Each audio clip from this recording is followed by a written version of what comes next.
Antal, c'est un garçon qui est... ok, c'est un peu un fils de son temps. Il y a deux choses. D'une certaine manière, il a une vie très simple, c'est-à-dire il travaille très peu pour pouvoir subvenir à ses besoins. Mais d'un autre côté, il lui manque, euh, euh, il lui manque quelque chose dans la vie. Il est pas heureux. Il y a une grande insatisfaction. J'avais lu une définition quelque part de l'ennui. C'était un désir sans objet. Donc c'est dire je veux pas ce que j'ai maintenant, mais je sais pas ce que je veux.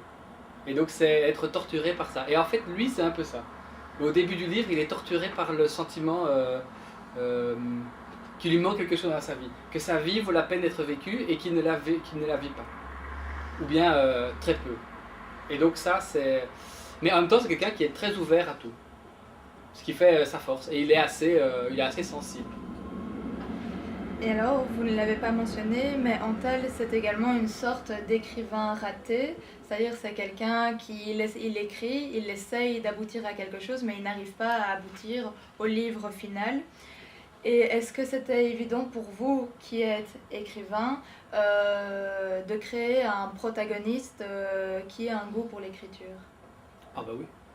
Oui, et puis écrivain raté, on est un écrivain raté que jusqu'à ce qu'on soit un écrivain accompli.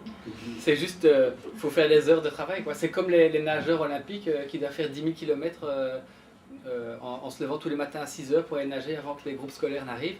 L'écrivain, c'est la même chose, quoi. Il doit faire ses longueurs.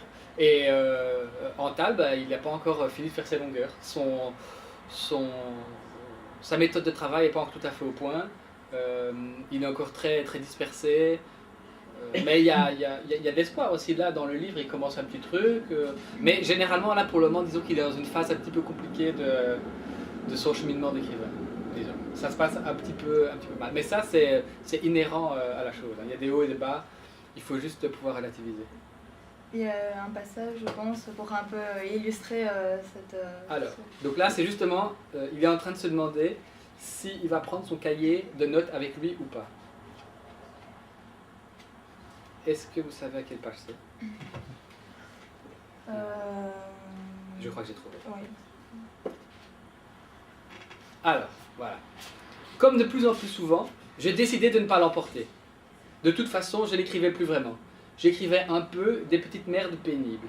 J'entamais des romans, les abandonnais, en commençais d'autres. Pour ne pas avoir l'air de trop stagner, je changeais de genre. Je passais de la science-fiction au drame familial. J'écrivais en général une 50aine de pages, péniblement, pour la forme, parce qu'il fallait bien écrire. Mais, depuis que j'avais commencé à me poser des questions sur l'écriture, sur ce qui devait être dit, sur ce qui méritait d'être dit, la naïveté avait disparu, une grande partie de la joie aussi. Avant, tout coulait encore de source. J'écrivais des insanités sympathiques qui n'avaient de mérite que celui de m'avoir fait plaisir en les écrivant. Depuis que le robinet s'était fermé, je réfléchissais à ce que j'écrivais. Cette erreur m'avait été fatale. Voilà. Et ça, c'est le cheminement de l'auteur. Hein. Là, ça se passe mal, mais c'est parce qu'il se pose les bonnes questions. Là, il ressent un peu la pression, parce qu'il se dit il faut que j'écrive des choses qui valent la peine d'être écrites. Et donc, évidemment, après, on a un peu du mal à écrire. Et est-ce que dans ce pan-là du personnage, est-ce qu'il n'y a pas aussi un peu de vous Oui, à tel point que ma méthode de travail était devenue très compliquée. J'avais plusieurs cahiers. Donc j'avais un cahier dans lequel normalement j'écrivais à la main le roman, mais vu que je devenais trop stressé à l'idée de devoir écrire dans ce cahier, qui était plus ou moins le cahier au propre, j'avais un autre cahier qui me servait de brouillon, donc dans lequel je commençais à écrire. Mais en fait, une fois lancé, tout était très bien, et donc le lendemain, je devais tout recopier dans le deuxième cahier, et puis après, tout retaper à l'ordinateur. Donc ça prenait vraiment beaucoup de temps. Mais donc je me retrouve très bien dans ce qu'il vit. D'accord.